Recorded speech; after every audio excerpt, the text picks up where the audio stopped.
Hello, everyone. Welcome back for another episode. Today, we'll be covering the topic and covering the topic of rupee and strong rupee and currency. And we'll be debunking all the myths that exist in public opinions about the what is the importance of a strong rupee, how how the rupee value is really derived, and all the nonsensical notions that exist around currency, strong currency, and weak currency.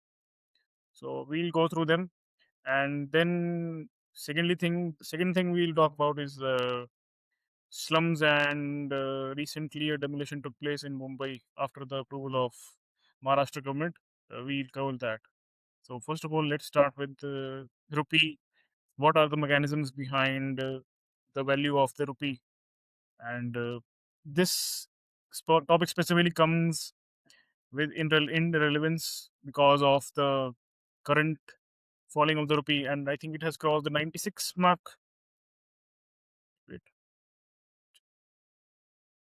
Yes, almost yes, 96. yeah. So rupee is about like it is expected that rupee will reach the 100 mark. Basically, $1 will be equivalent to 100 rupees. So that is expected to reach recently. So let's start with first of all, let's start with how the value of the rupee is derived. Yeah, you want to go? Yeah, so I mean, uh, value of rupee is more related to how much uh, it's getting valued in the global market compared to, let's say, the dollar, which is the reserve currency. So the more rupee is in demand, the more stronger the currency. The less it is in demand, the lesser the value, or basically the currency value dips. So compared to dollar, your value can be more, which, by the way, folks say that it's good for export competitiveness. Uh, but yeah, I usually don't think that we should meddle in this. Like China specifically meddles a lot to maintain that export competitiveness, but they also have the production capability to maintain that. So they keep devaluing the currency and to make sure that export competitiveness remains. But I believe in free market or free floating of currency, and it can go any direction. It can become stronger, it can become weaker. It doesn't matter if it becomes stronger, so we'll basically import more. If it becomes weaker, we'll start exporting. But we have to make sure the systems are in place that uh, even if rupee gets say crosses 100 mark, that doesn't affect us a lot. It means that we have to make sure that we are trading a lot, we are exporting a lot, such that we are able to maintain the reserve of forex currency so that we can import as well. Otherwise, imports will become very hard because the currency value has become lower and lower. Yeah. Yeah, pretty well summarized. So, the rupee, like another commodity, is traded in the global markets, and the value is based on the strength of the rupee is an indicator of the strength of the economy. Uh, each i- each time the world's leading power throughout history has had the currency that has been the global reserve, what we can say as a global reserve. So at one time it was the Dutch guilder, then came the British pound. Right now, then we had the dollar system, which is currently existing as well. So Yeah. each time the strongest economy, the biggest world power, superpower, as the currency that is the reserve currency, and the base of for it being the uh, for it dominating the world is because the goods that are produced in the domain of that country are the most in demand by other countries, and and by that means that the currency that the currency in the land the currency of of the country in which the goods are produced and exchanged becomes the default currency that is uh, that becomes a medium of exchange. That becomes the medium of exchange. So if goods are if we send right now, most of the goods and services are produced in the United States, and so everyone what is there is demand for the dollars as well. Now this doesn't mean that it is foolproof. uh, the like good good governance produces good economies, and good governance doesn't necessarily mean by good government, but by good systems produce good economies, and good economies have stable currencies. And stable when you have stable currencies, then you are able to have contracts, and you are able to exchange it freely in exchange for goods and services. So right now the US dollar fills that criteria, and all the other countries have to suffer the perils of bad governance and bad systems like currency manipulation, where you artificially inflate the value or deflate the value of your rupee, rather than it being an indicator of the strength of the economy. It becomes a factor of its own. And stability of power, transition of power, that too is not visible in every country across the world. Very few Yes. countries have stable transition of power. So all these factors add up to having a good economy, and a good economy leads to having a currency that is in demand across globally. And right now, the question that is relevant to us is that why is rupee falling so much, and what is the necessity for a strong rupee, and what measures should be taken for currency stability. So, to summarize it short, India is even with a population of 1.4 billion, has an economy of almost 4.5 trillion, uh, which is not uh, which is not optimal. Middle income countries, India doesn't even come in middle income countries, and middle income China, countries like China, which are similar, country like China, which is similar to our size, has 4 times our GDP. So we stand at 5 times our GDP. We stand at 4 trillion. They stand at 20 or maybe probably 25 trillion, depending on the government estimates. So this means that 4 trillion dollars worth of goods and services are produced in India, and of these of these, domestic demand is the major domestic demand is the major portion. And the second part is now comes the import and export, the goods that we buy from other countries and the goods we export to other countries. So on the export front, we are a major exporter of services, not goods. And on the import front, we import majorly energy and manufactured goods from other countries, even though we pay high tariffs on it. So way the system works is that when we ideally it should happen is that we pay in rupee. When we buy goods from other countries, we should pay them in rupees.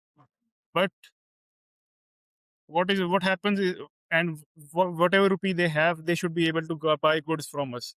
Then there will be a balancing of the books. Like they there was inflow of money, then there was outflow of money.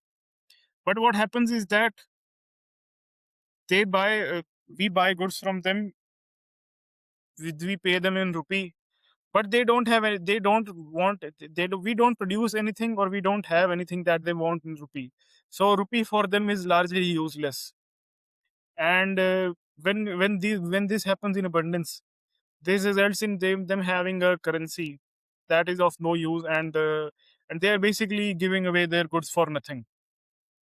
So the workaround to is they to for this is that most of the countries that don't have an economy that don't have economy that produces things that other economies would want. What happens is that they use dollars to pay for the goods and services, because every country across the world has trade with the USA, except the few exceptions like North Korea and all. they have payment. They have dollars. They use dollars to exchange goods and services, since everyone across the globe has demand for dollars, but that similar demand doesn't exist for rupee. So this is the basis on which the strength or the demand of the current or demand of a currency determined. And right now, US dollar has the strongest demand, while the Indian rupee, because it is not able to produce any goods or able to produce that much goods or services that other countries can simply exchange the rupee for a multi variety of goods and services from India that they can buy from India. So they don't prefer to trade in rupee. Instead, they prefer to trade in dollars. And since they prefer to trade in dollars, when we have to pay them, we have to pay them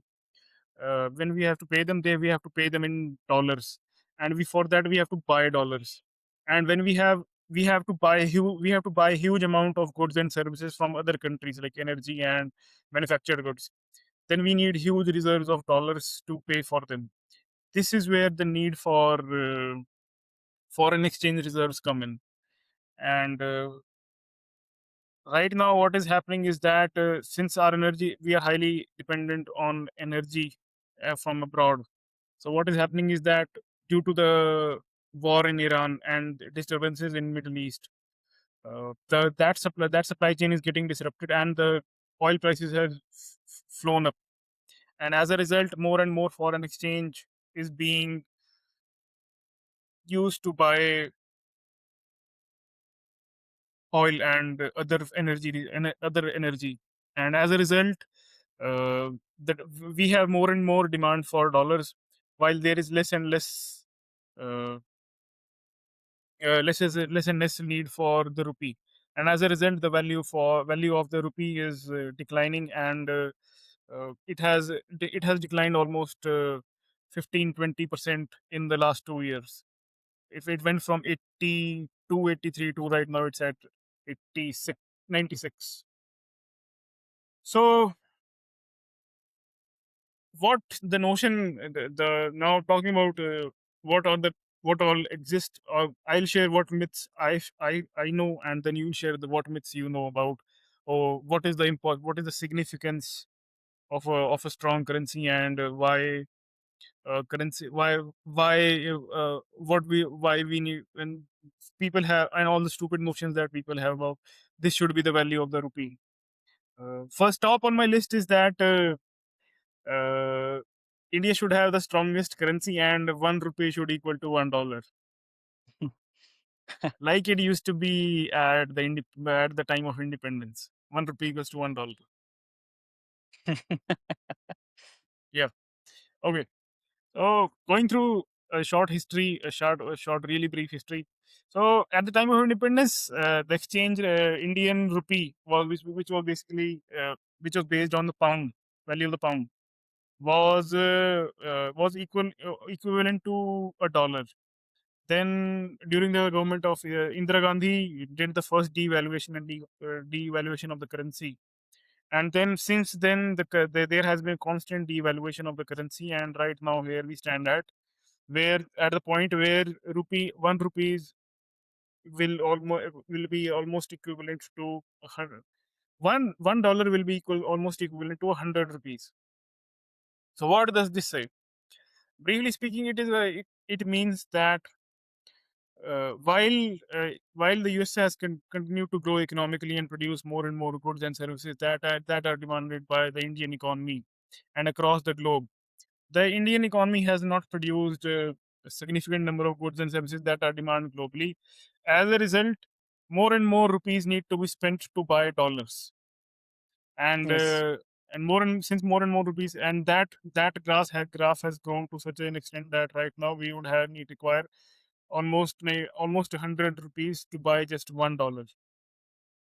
So this is the history, or this is really what is going on. And a significant the significant event in the recent decades was the 1991 reforms, where we had a foreign forex crunch, and the country was about to go bankrupt because of the policies of license permit Raj and import substitution, and Yes. suddenly the economy didn't open up, but we started importing more and more goods and services, more and more foreign goods. So as a result, in the 80s, our foreign exchange reserves depleted to such an extent that the country was 90 days from going bankrupt. And then at that time, suddenly the politicians woke up and they realized that we need to bring in reforms, and that is when the liberalization, privatization, and globalization reforms came in. Uh, but Yes. at that time as well, there was significant devaluation in the value of the rupee. Yes. So what this is how, like, economically speaking or scientifically speaking, the currency is a representation of these. The currency is an indicator. It is not a it is not a commodity in itself.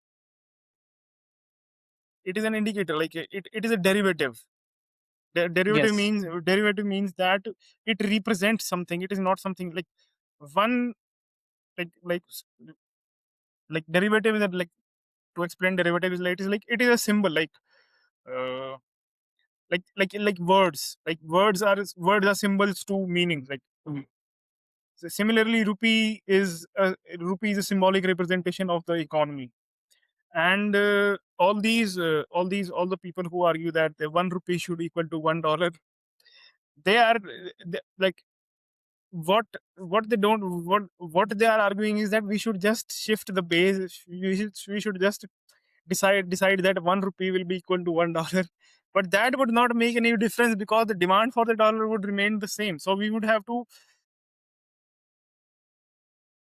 Buy a huge load of dollars yeah, and basically bankrupt the country. that would basically require bringing parity between the value of the rupee and the dollar. And for that, Yes. and that would require suddenly increasing the Indian economy, the number of goods and services magically in such a way that there is parity between the value of the rupee and the dollar. Yeah. So So this is what is really being asked, but never really, not really discussed. And if it is not made equal, then there will be economic catastrophe at our hands. So yes. Uh, this is the one of the yeah. biggest myths So that exist here. That 1 rupee can equal yeah, $1. there is also a myth about to maintain export competitiveness, you need to basically keep devaluing your currency. Otherwise, your export competitiveness will go out of the window. You have to maintain trade surplus and stuff like that for that reason. But I want to ask them, what good did it do to Zimbabwe like country? Yeah, Unless you have unless you have the production capability to actually uh, like sell the goods and services, like devaluing currency itself is not gonna help you. yeah, All it's gonna all it's gonna make it much tougher for you to import materials you need to actually grow your economy. And yeah, you are just yeah, so it's like you're just bombing the country by devaluing your currency. So deliberately devaluing the currency is not the way to go. We need to have proper floating currency. And a good thing about floating currency is that even governments in themselves are basically put in, let's say, like corporates or the private companies, they are also now facing some sort of competition, so that they can actually they can improve the investor competence or improve their governance. Otherwise their country will keep on getting worse and worse. yeah. So we need to have proper free floating currency, and just devaluing currency in itself is not the magic wand to be competitive in export markets. Yeah, and like, even during before World War II. So Jer- basically currency manipulation, which this all this comes under currency manipulation. when the currency stops being a derivative and become an instrument in itself. So the whole leadway pathway to World War Two was this currency manipulation. They started to buy more and more to pay off their debts. They started printing more and more currency without increasing the economic output. So as a result, they introduced hyperinflation into the economy that kept rising and rising and rising. And since when no since no one could promise how to tamp down the hyperinflation, then Hitler came in and said, "I would fix everything," and we know how what that led to. Similar thing has happened in Argentina time to time.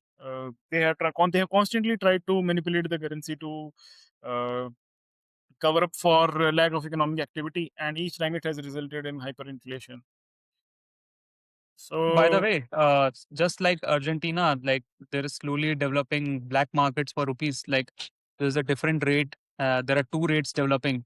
One is the official rate, and another is the unofficial rate. So it's interesting, like because you are trying to control the rupee so much, the market rate and the controlled rate, they are basically diverging, and so we are going to face some sort of Argentina like situation if it keeps happening. yeah, you cannot keep importing goods and maintaining an artificial price of your currency while not producing anything. You have to produce goods to trade. And Yes, though you just don't have to produce goods, you have to produce goods that are competitive and other wants to buy, which you can't force by other countries to buy from you. That's why most all these politicians all these so-called academics turned politicians are not able to do anything because they cannot produce anything of value, and they don't realize that you can't just force things to happen. You have to introduce the conditions yes, for them to become relevant, yes, and you have to produce quality stuff which people really want, you yes, don't need. You just like just spouting things and pleasing other academics won't make an economic difference. So this is why yes. all these economists struggle with the uh, real world And and and live in their fantasies. one more myth I want to talk about is like people keep saying that US became the reserve currency by the power of their imperial power or the power of their army. And I think that it's very wrong. Like by the time US currency became a reserve currency, it became because it was a very strong economy, and they felt that keeping their gold in US is safer, and the demand for dollar is was higher at that time. So they used to ship their gold and get dollars in exchange and use dollars for their exchange in markets. That's how US became a reserve currency. It was not just about imperial power. Yes, later on they did try to become more and more imperial in nature, but it did not start out as that.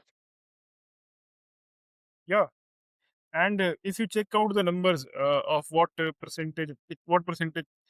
First of all, what is the percentage of US economy in the world economy? The stat is pretty clear. And secondly, I think it's somewhere around 20% or 25% of the world economy is the US economy. Yeah. Let me check. Mm, I think around 30 trillion 30, 35 to and 35 trillion, and China is at 15, and other countries are at 4 something. yeah, So India is USA is also currently at around. 26% of the global economy. So Yes. every fourth economic transaction places is taking place in that country, and you are and Yes. you are Yeah. expect. So what can one expect other than that currency being in the highest in demand? Because it doesn't have 25% of the world population, but it definitely has 25% of the global transactions going on. Yep. Yep. And even if you check the stats, the in during the World War II, and like that was the World War One to World War II was the transition period where US was a significant economy, but post World War One, Britain started declining, and USA started growing stronger and stronger. And as a result, if you compare like in fields of oil, in banking, and all the industries, US car manufacturing and anything, US companies were the biggest contributors. They had significant contribution, like 60-70% of the world production was happening in some, like at its peak, Standard Oil was producing 90% of the global oil. Yeah. That was the level of dominance that the United States had, after which it was able to become a global superpower. Yes. Yes. And Uh, that doesn't necessarily mean that it had that similar percentage of the world's resources, but it was producing, it had the manufacturing capacity to convert the raw materials that exist within its borders, to convert them into valuable goods that could be Valuable consumed goods both. and services. Yeah, valuable goods and services that could be consumed both domestically and abroad. Yes. And Yes. when it trades abroad, then came the value of its military, which ensured that whatever goods that they sold to other countries, they reached their destination. Then there were no pirates or other countries able to blockade or stop the trade, which was the default pre-World War I, where countries used to blockade each other and didn't let trade happen easily or freely. But the United Yes. States enabled via its navy, enabled free flow of goods and services, and that is where the era of globalization came in. Yes. So all this context is required to really understand where the value of the currency comes from, and why the United States dominates the currency. US dollar is the most significant currency, I think, ever in human history. Yes. Yes. So, uh, like it will maintain it for a very long time, Yeah. and uh, unless they basically self correct, it's Yes. gonna be for a very long time. Yeah. This doesn't mean that India won't have its place, or we won't. We there is no space for any multi multi currency competition. Like there are these proponents of that. Oh, BRICS can come together and uh, have their own currency. Uh, Again, that comes from a misunderstanding of where the value where how a currency how what is the really where does a currency really come from. And whenever currency is stopped being treated as a derivative and is being treated as a thing of its own, there it stops being useless. The requirement for BRICS becoming a currency would be that all these countries deciding to be governed by a single government. And Yeah. since Brazil, Russia, India, China, and South Africa won't ever be having a unified government, so we won't ever be having a BRICS currency. And even if accidentally some politicians decide and show some political win that we will have a BRICS currency, there will be there will be so much tussle and so much tussle going on. Look at how difficult it has been for the EU to maintain its currency. Yes. Although I'll say Swiss franc has been pretty stable. Like that small Yeah, Switzerland country yeah. has So been able to maintain. Switzerland has been in so much advantage by opting out of the Euro, and keeping the currency of its own. Similar goes for Britain. Like even though whatever their economy has been, the pound has not been that damaged by the uh, by whatever whether when they pulled in, when they got into the EU and when they got out, the pound hasn't taken that big of a hit. So Yes. countries prefer to print their own. Governments prefer to keep a monopoly on currency, and even though they manipulate and do all kinds of chicanery, but still it is preferable to have autonomy on currency. And all this BRICS idea is bound to fail and will fail and should be and India has, like, th- what I don't know what economies that they have, or what the reasoning behind it is, that they have time and again emphasized that we are not interested in any BRICS currency and we keep continuing to trade in dollars.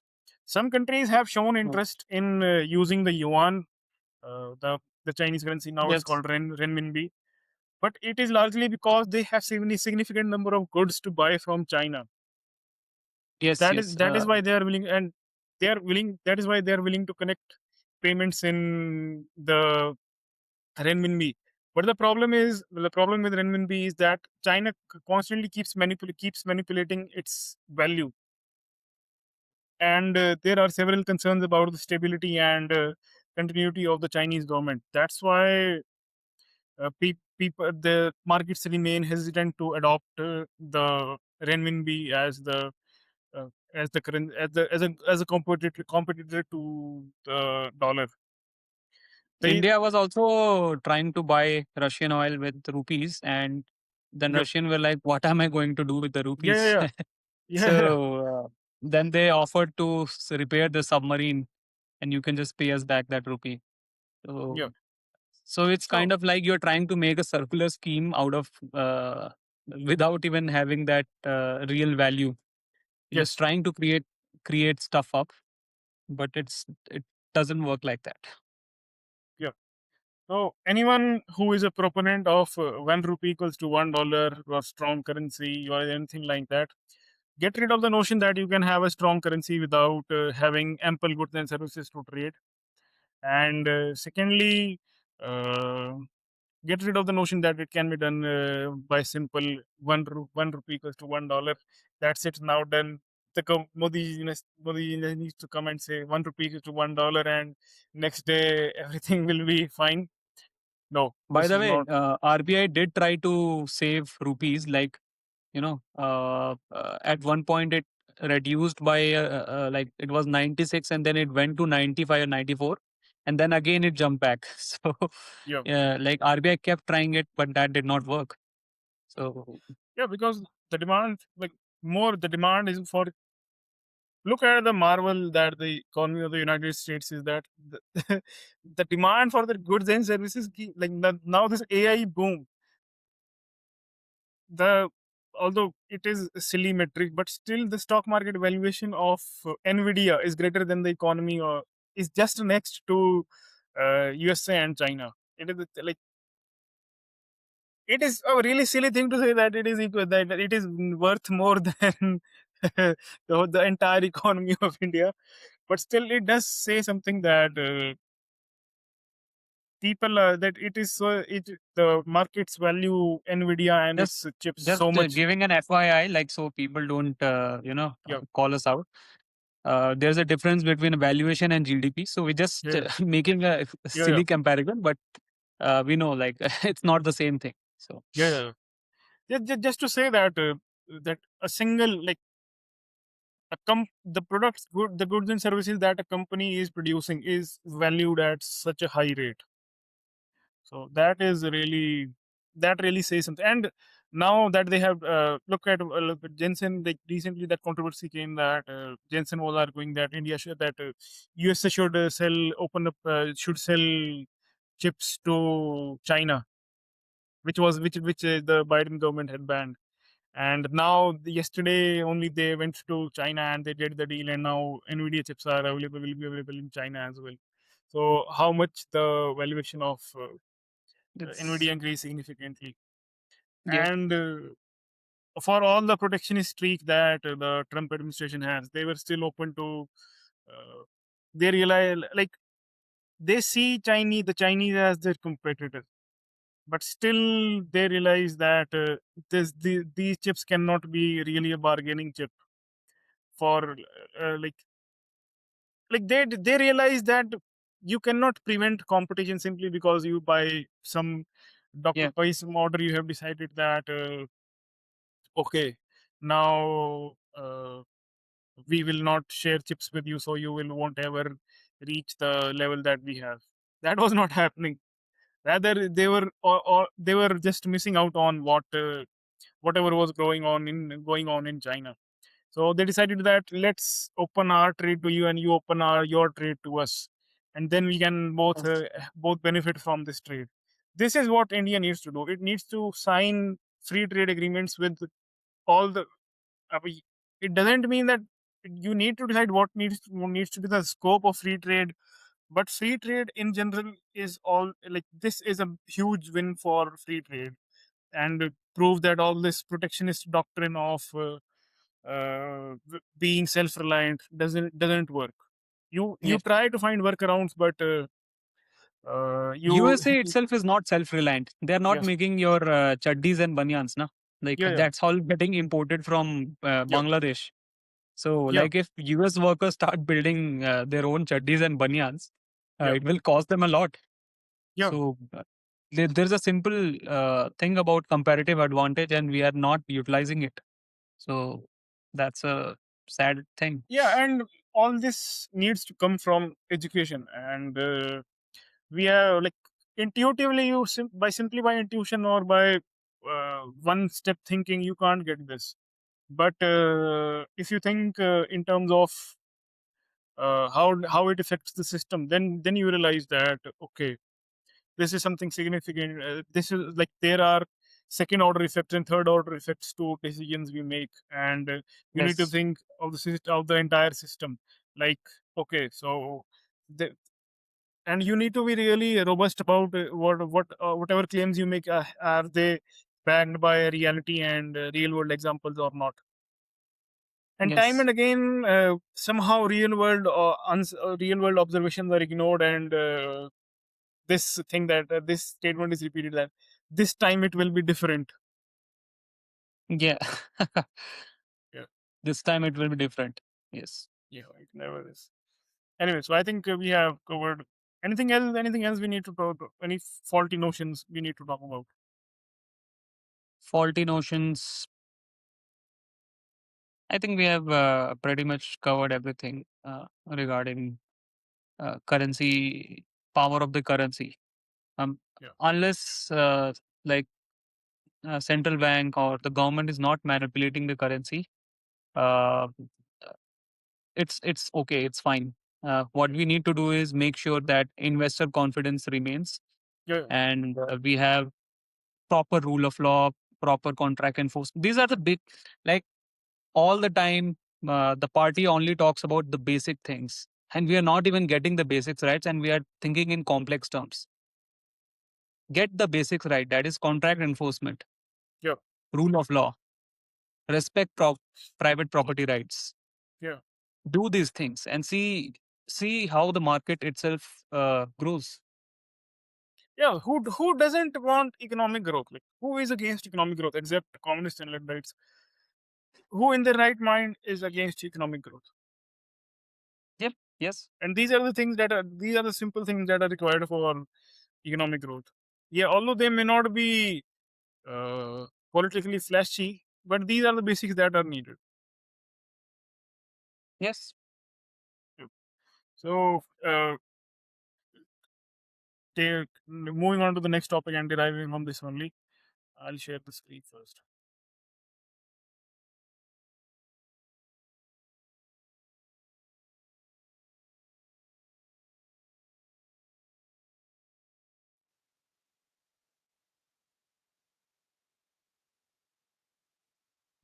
Its voice is not audible. Can you just check?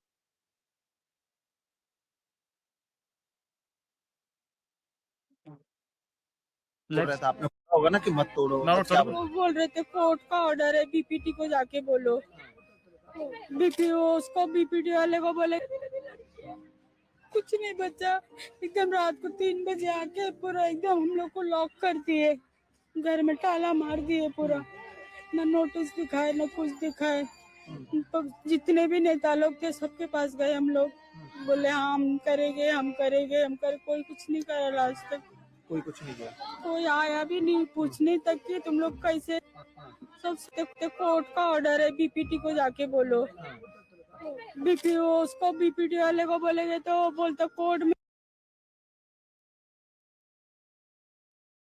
Yeah, so this took place in Mumbai.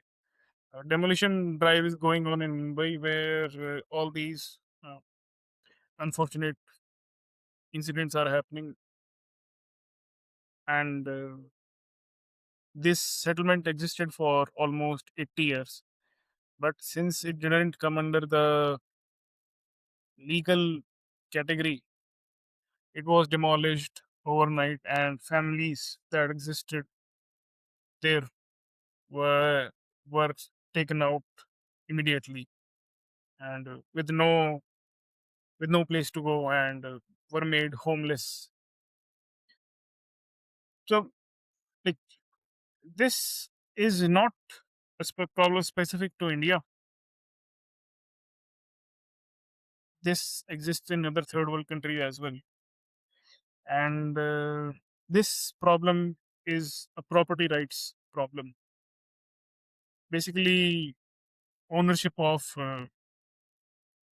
ownership of property is not recognized by the government, uh, and as a result, this all this capital that people have, they although they try to show that their residence and their claim is legitimate, but since legitimacy can only be attained by a government approval, these uh, these uh, these settlements never get government approval, and as a result, their property is largely unsafe, and this is a major cause of rebellion and huge loss of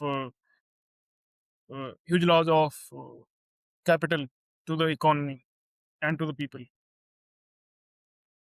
So, in the libertarian perspective, these people, the people who have added value to the land, are the owners of the land.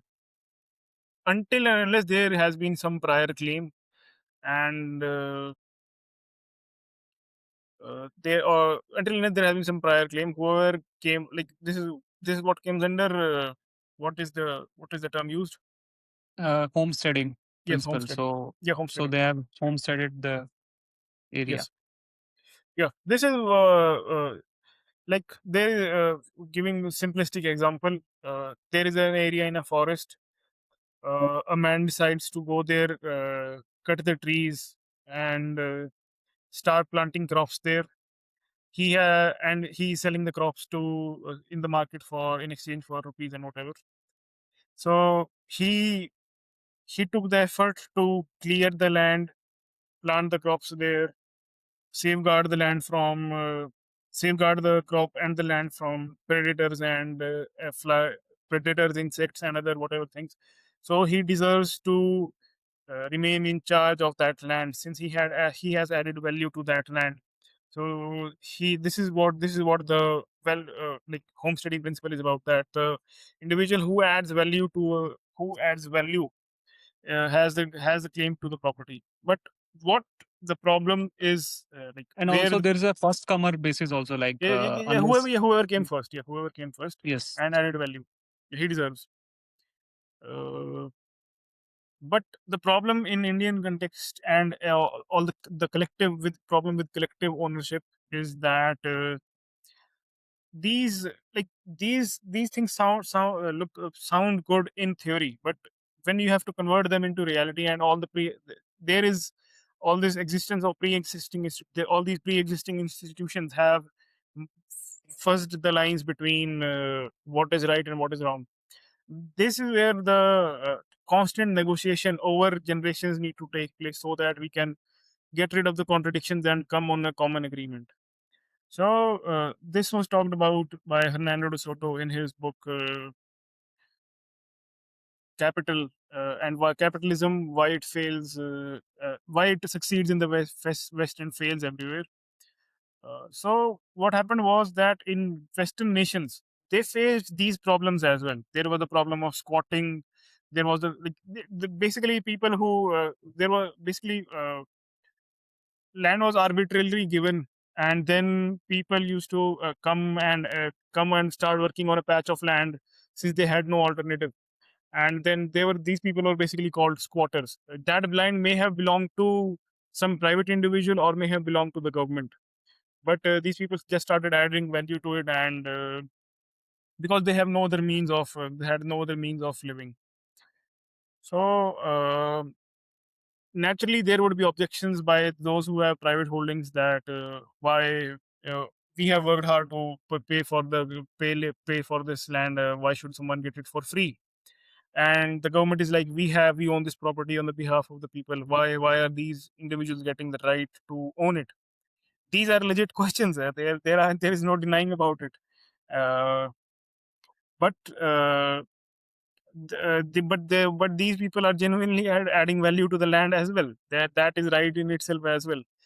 So Yes. this is where the whole uh, conundrum starts. That which side should you take? And constant negotiations going on, that this is the rule, or this is the rule on which it is decided that who owns the property. Sometimes the pre-existing owner wins, sometimes the new person wins. uh, Now, Yeah. and there True. are a whole I lot think of in common law they have developed this adverse possession, and it has some rules like if someone is not continuously claiming the land and it's been empty for, like, let's say there's a time limit 15 years or yeah, yeah, so, right? You have not even asked about it. You're not, and the other and you have not objected to other person claiming that now it like he's adding the value or he is owning the thing. So it comes under the adverse position, and it usually it's awarded to the new person. yes, So it's that's how it was evolved in the common law system. So maybe the rules in India can be different. So that's why it's very important that the law is discovered instead of legislated. Well, which is yeah, another topic at hand, but uh, that's the problem. Like India, with its own context, we have not defined property rights and how it should exist, how we should deal with it. Uh, uh, yeah, because let's say the livelihood in, say, tribal area, their livelihood is very different, yeah, right? They might have a collective ownership kind of a system where they go to the forest, have some like they see the forest as their own area, and some third entity coming and clearing it up creates a tussle between them. So like there's a cultural context, and basically the whole evolutionary stuff going on here, like how it has to evolve, how we have to then define property rights in such situation. yeah, So that's the thing.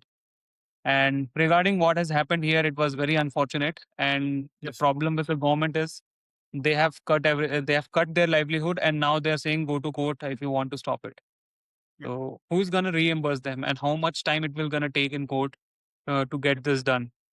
These yes, are poor folks, and they have to basically there are NGOs and other folks. They might go and help them, and it's gonna take years. By the time whatever they have earned, it's already lost.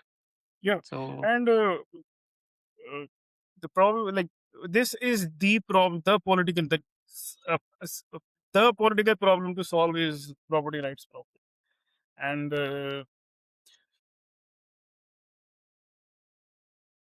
whoever, like, this is really this will take really some political deftness and long struggle to really solve it, and throughout the country, because these problems have developed over, like, the one of the biggest indicators of how big this problem is, that 66% of the civil disputes are property disputes in the courts. So yeah, this is how locked up the entire judicial system is, just because of property disputes. And since rights and passing on are not clear, we have uh,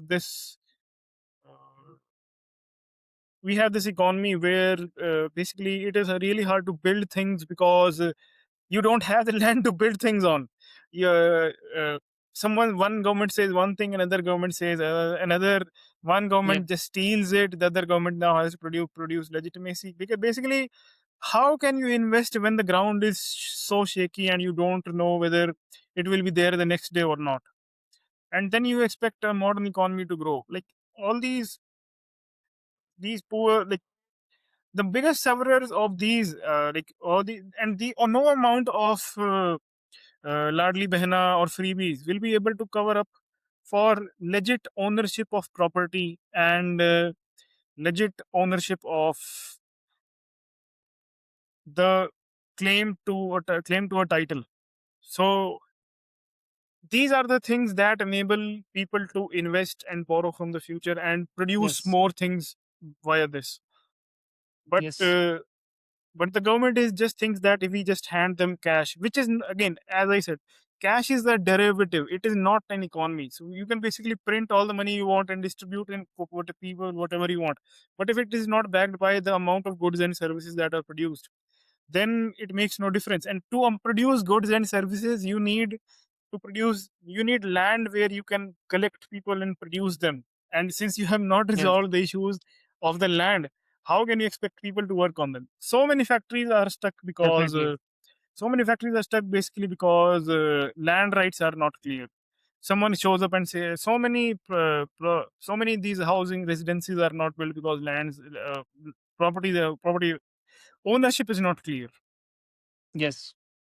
So so much of the economy is stuck because ownership is not clear, and no politician is the politicians will do the cute and flashy stuff, but not the real Yes. hardcore bringing people together and settling on these disputes. And Yes.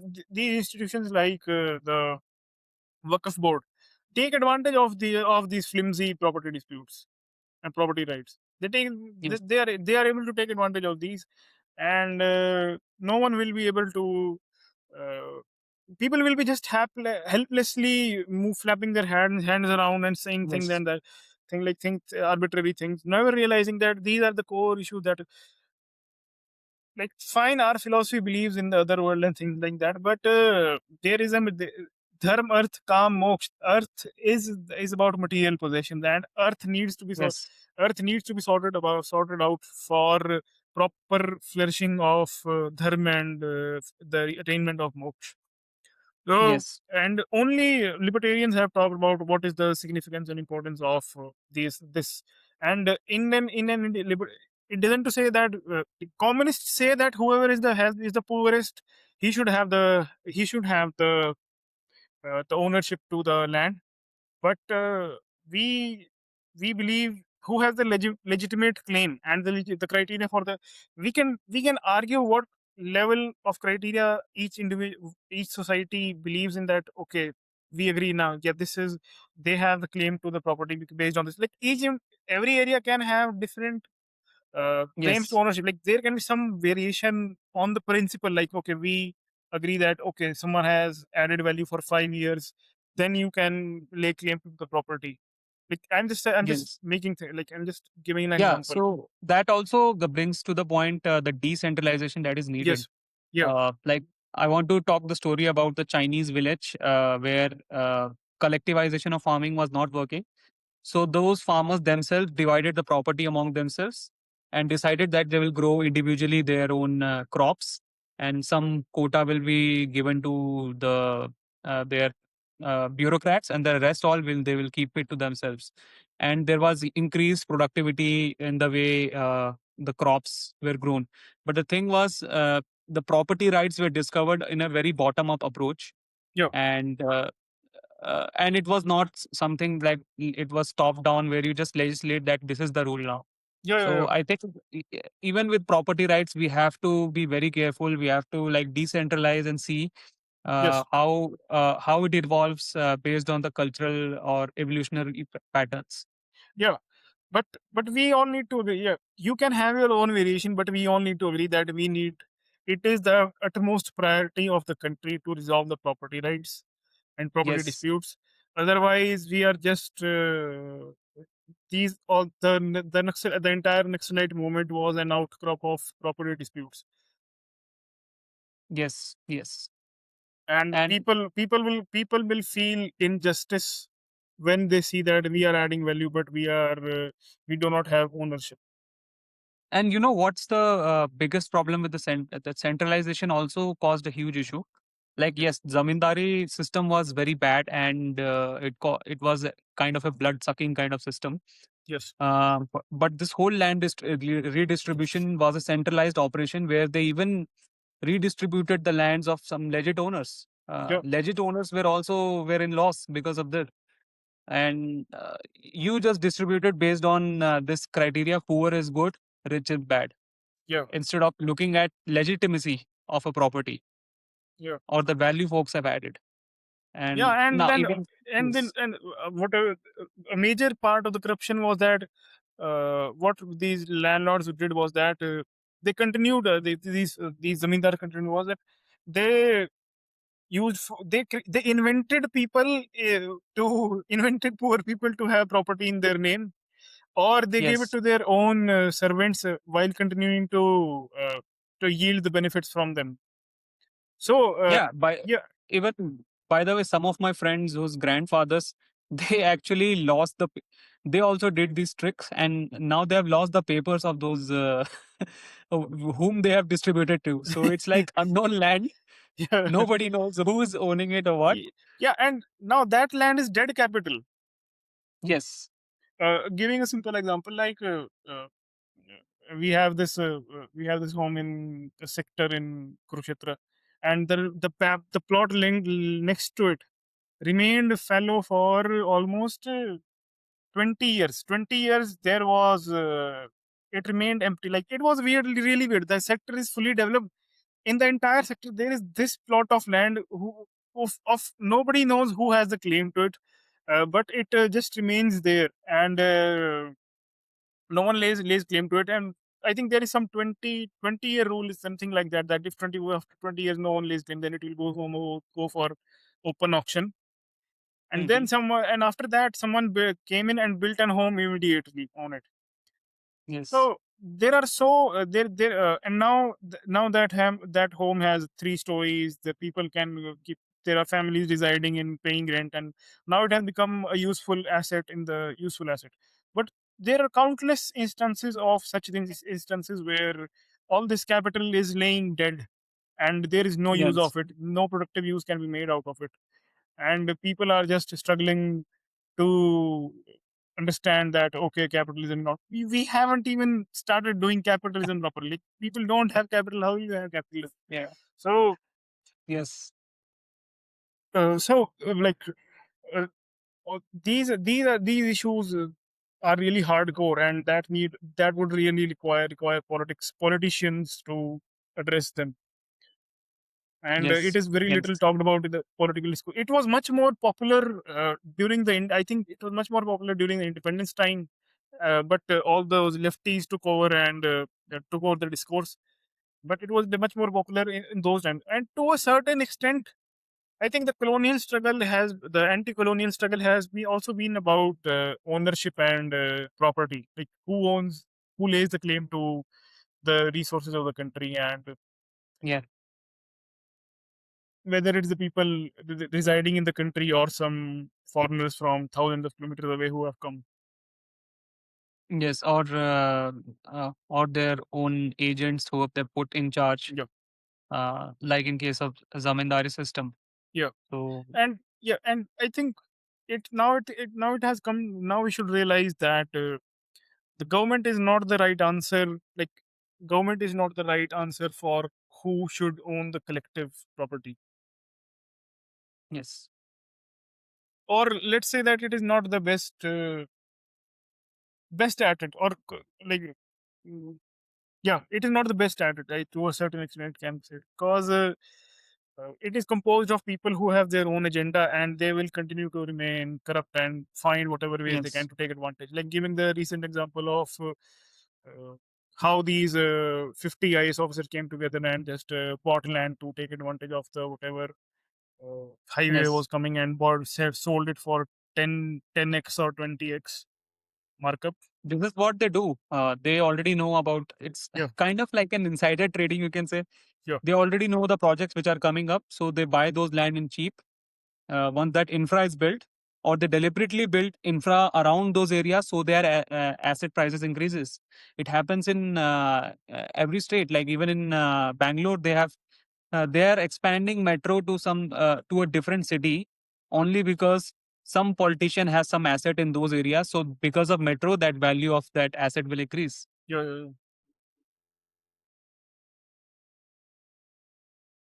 Whole lot of struggle will be solved uh, with proper implementation of property rights. And this is the central question of libertarian politics: that who owns the property and how does he own it?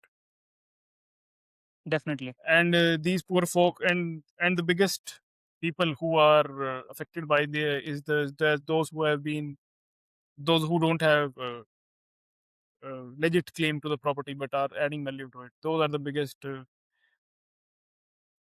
beneficiaries, and right now they are the biggest group that are at loss because of improper Also, implementation of property rights. also I want to talk about like there are folks who will cheer this movement because uh, who will cheer such gross injustice Yeah, because it doesn't meet their aesthetic criteria. yeah, I just want to say to them like just have some empathy and imagine what if government comes tomorrow and just remove you from your property and whatever you have built or whatever value you have added, they just crush it and bulldoze it. yeah. Just imagine that and then feel the pain of those people whose houses have been crushed. And Yeah. we They, have they, not even seen we have not even seen a legit claim from other side. We are not see we have not seen someone else yeah, come and claim, okay, this was my property and that's why they have been removed. Instead it's just government which has come and just removed those people. yeah. So this doesn't mean that your concerns are illegit, and or that you should not claim like your concerns that, oh, I have worked so hard and we have paid so much and these people are getting it for free. You should question that why the real question is that why do you have to pay so high for land, and why does the government claim so much of it, such a big portion of it as for as appropriate such a big portion of it is for taxes and all. These are the questions that you need to ask, rather than why is that poor Yeah. fellow getting the property. The question is that we all need to ask ourselves is that how, on what basis are we deciding that who is the owner of property, and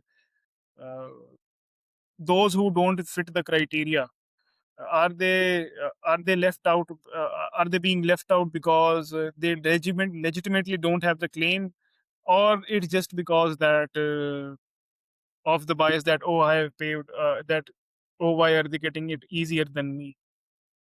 Yeah. This needs to be, and uh, looking at the larger picture, it is much easier to let them have the property and let them use it to grow the economy, if you are really believe that the nation should prosper and people should have a good living.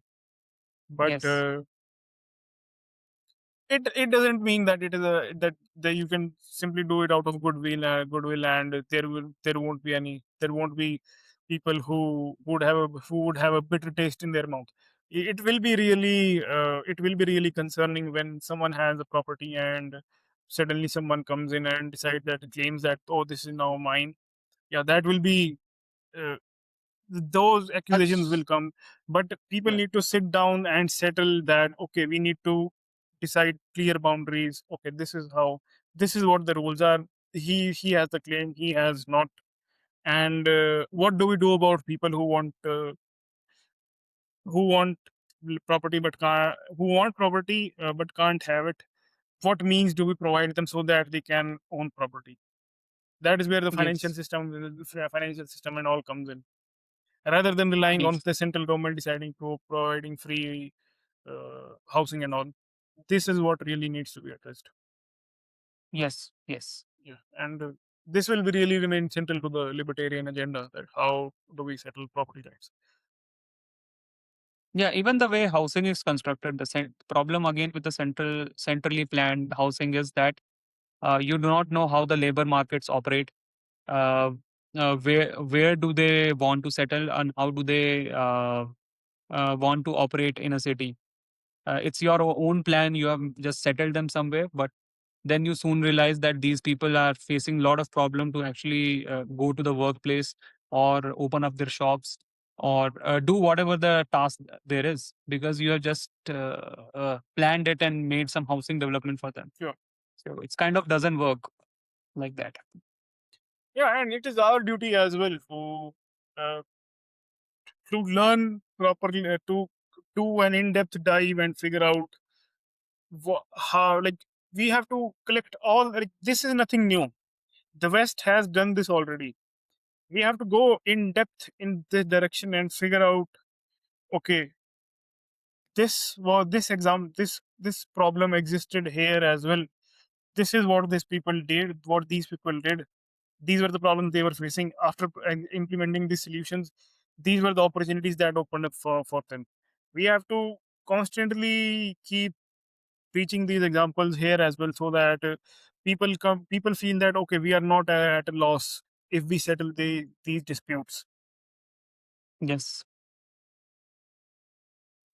Yeah. And finally, I want to say that any of you folks, if you found out there's some government based action happening on some property, or they are acting in a haphazard way by breaking up stuff, Yep. do pin the party account, and we'll definitely talk about it, raise this concern.